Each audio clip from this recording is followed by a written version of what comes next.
আসসালামু আলাইকুম এভরিওয়ান। আকর্ষণীয় এবং মজাদার ভিডিওতে সকলকে শুভেচ্ছা জানাচ্ছি। নিয়ে এসেছি চিকেন ব্রেড পকেট। এই চিকেন ব্রেড পকেটটি ছোট বড় সকলেই পছন্দ করে, আর আমার পার্সোনালি অনেক পছন্দের, সেজন্য বাচ্চার পাশাপাশি আমিও খাই। এই চিকেন ব্রেড পকেটটি বিকেলের নাস্তা বা বাচ্চাদের টিফিন বা ইফতার টেবিলে রাখা যায়। দেখতে যেমন সুন্দর, খেতে অনেক বেশি মজাদার। চলুন কথা না বাড়িয়ে মূল রেসিপি দেখে নেই। বিসমিল্লাহির রহমানির রহিম। এই চিকেন ব্রেড পকেট তৈরি করার জন্য শুরুতে আমি পকেটের ভিতরে চিকেনের পোরটা রেডি করে নিব। এখানে প্রায় 150 গ্রামের মতো হাড় ছাড়া মুরগির মাংস নিয়েছি। এর সাথে শুরুতেই দিয়ে দিয়েছি হাফ চা চামচ আদা পেস্ট এবং দিয়ে দিচ্ছি হাফ চা চামচ রসুন পেস্ট। চিকেনের পরিমাণ কম রয়েছে, সেজন্য উপকরণগুলো কম দিচ্ছি। আপনারা পরিমাণ অনুযায়ী বাড়িয়ে কমিয়ে নেবেন। এখন আমি পরিমাণ মতো লবণ দিয়ে দিয়েছি। এখানে হাফ চা চামচ পরিমাণ লবণ দিয়েছি, যদিও এর সাথে আমি সয়া সস অ্যাড করব আর পরবর্তীতে কিছু সবজি অ্যাড করব, সেজন্য হাফ চা চামচ পরিমাণ লবণের সাথে হাফ চা চামচ পরিমাণ সয়া সস দিয়ে দিচ্ছি। সয়া সস দিয়ে এখন এর সাথে অ্যাড করে দিচ্ছি মরিচের গুঁড়া। এখানে আমি 1 চা চামচ পরিমাণ মরিচের গুঁড়া দিচ্ছি। যদিও এর সাথে কুচি করা কাঁচামরিচ অ্যাড করব, তবুও এখানে 1 চা চামচ পরিমাণ দিয়েছি। একটু ঝালঝাল হলেই খেতে ভালো লাগবে। এখন দিয়ে দিয়েছি হাফ চা চামচ পরিমাণ টমেটো সস। এই সবগুলো উপকরণ দিয়ে এখন এই চামচের সাহায্যে ভালোভাবে মিশিয়ে নিচ্ছি। এটাকে ভালোভাবে মিশিয়ে ম্যারিনেট করে রাখতে পারেন, তবে আমি ম্যারিনেট করে রাখিনি, সাথে সাথেই ভেজে নিয়েছি। আমার হাতে সময় ছিল না, তাই আমি ম্যারিনেট করে রাখতে পারিনি। আমি সাথে সাথেই ভেজে নিয়েছি। এখন এর সাথে দিয়ে দিচ্ছি হাফ চা চামচ পরিমাণ তেঁতুলের সস, দিয়ে ভালোভাবে মিশিয়ে নিচ্ছি। এই সবগুলো উপকরণ ভালোভাবে মিশিয়ে নিচ্ছি। এতেই মশলা মাখানো হয়ে গেল। এখন চুলায় চলে আসছি। চুলায় একটি প্যান বসিয়ে এর মধ্যে অল্প একটু তেল দিয়েছি, যে অংশটা আমার স্কিপ হয়ে গিয়েছে। 1 টেবিল চামচ পরিমাণ তেল গরম করে নিয়েছি। এর মধ্যে আমি ম্যারিনেট করা চিকেনগুলো দিয়ে দিলাম। দিয়ে ভালোভাবে নেড়েচেড়ে কিছুক্ষণ রান্না করে নিচ্ছি। যতক্ষণ না পর্যন্ত চিকেনটা সিদ্ধ হয়ে আসে ততক্ষণ এভাবে ভালোভাবে নেড়েচেড়ে এটাকে জাল করে নিব। আর এই চিকেনের সাথে আমি কোনো পানি অ্যাড করব না। এই তেলের মধ্যে এটা ভাজা হয়ে যাবে এবং এই তেলের মধ্যেই সিদ্ধ হয়ে যাবে।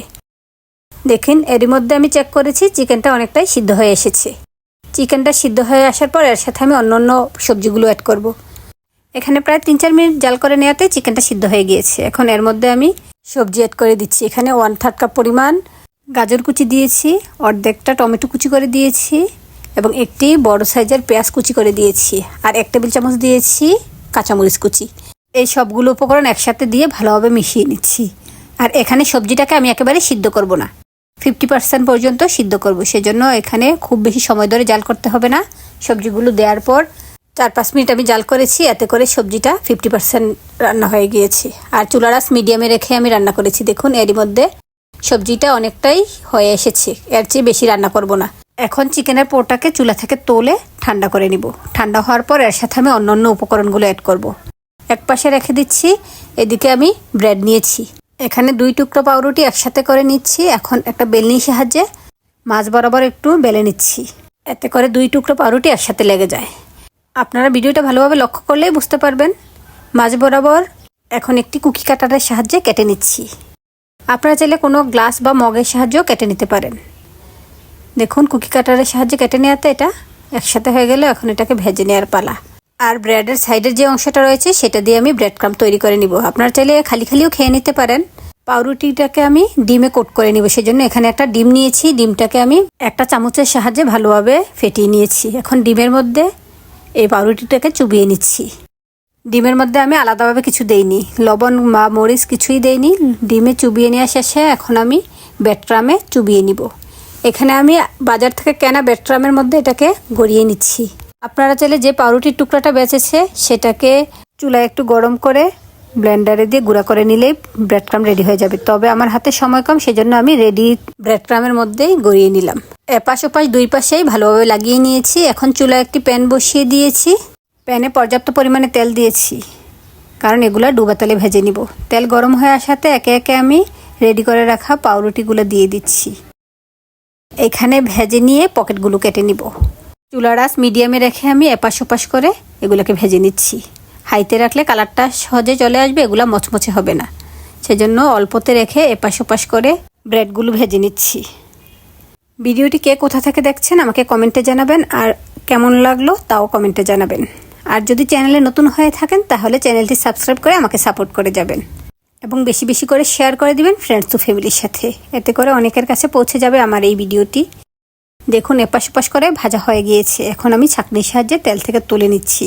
আর কালারটাও একেবারে পারফেক্ট এসেছে আর অনেকটাই ক্রিস্পি হয়েছে। একই রকমভাবে আমি সবগুলোই ভেজে নিলাম। আর এদিকে আমি চিকেনের পোরটাকে ঠান্ডা করে নিয়েছি। এখন এর সাথে আমি 2 টেবিল চামচ পরিমাণ অ্যাড করে দিয়েছি মেয়োনিজ। মেয়োনিজের রেসিপি আমার চ্যানেলে দেওয়া আছে, আপনারা চাইলে দেখে নিতে পারেন।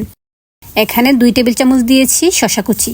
এই সবগুলো উপকরণ একসাথে দিয়ে ভালোভাবে আবারও মিশিয়ে নিচ্ছি। ভালোভাবে মিশিয়ে নিলেই চিকেন পোরটা একেবারে পারফেক্টলি রেডি হয়ে যাবে। আর ভেজে রাখা পাউরুটিগুলোকে এখন আমি মাছ বরাবর কেটে নিচ্ছি, কেটে পকেট তৈরি করে নিচ্ছি। এই মাছ বরাবর পকেট হয়ে গেল। এখন এই পকেটের ভিতর আমি চিকেনের পোর ভরে দিব, এতে করে চিকেন পকেট রেডি হয়ে যাবে। রেডি করে রাখা চিকেন পোরটা এই ব্রেডের পকেটের ভিতরে এখন দিয়ে দিচ্ছি। চামচের সাহায্যে ব্রেডের পকেটের ভিতর চিকেন পোর ভরে দিলেই রেডি হয়ে যায় চিকেন ব্রেড পকেট। আমি এখানে শুধু গাজর ও টমেটো অ্যাড করেছি, আপনারা চাইলে ক্যাপসিকামও দিয়ে দিতে পারেন, পছন্দনীয় সবজি অ্যাড করে দিবেন। একই রকমভাবে সবগুলো ব্রেডের পকেটের ভিতর আমি পোর দিয়ে দিলাম, এতে করে চিকেন ব্রেড পকেট রেডি হয়ে গেল। আশা করি ভিডিওটি ভালো লেগেছে। আবার চলে আসবো এরকম অন্য কোনো নতুন রেসিপির ভিডিও নিয়ে। সে পর্যন্ত সবাই ভালো থাকবেন, সুস্থ থাকবেন আর আমার চ্যানেলটি সাবস্ক্রাইব করে আমাকে সাপোর্ট করে যাবেন। আল্লাহ হাফেজ, আসসালামু আলাইকুম।